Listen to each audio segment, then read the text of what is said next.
If you want to measure your heart rate on the Galaxy Fit 3, so in this video I will show you how you can do that. First of all, just swipe up and open the app drawer, and from here, just go to Settings.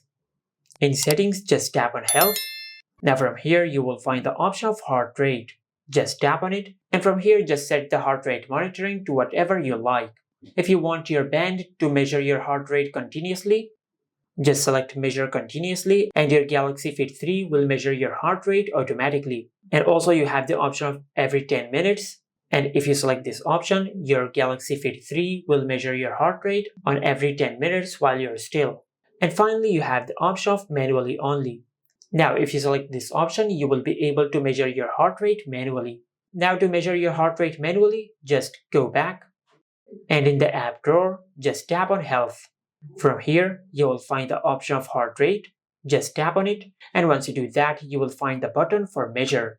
Now just wear your band on your wrist and make sure that it is fit. Then tap on Measure to start measuring your heart rate.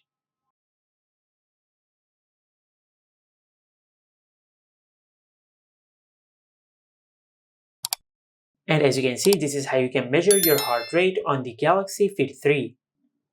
Just like that. And this is it. Make sure to like, comment, and subscribe. Thank you for watching.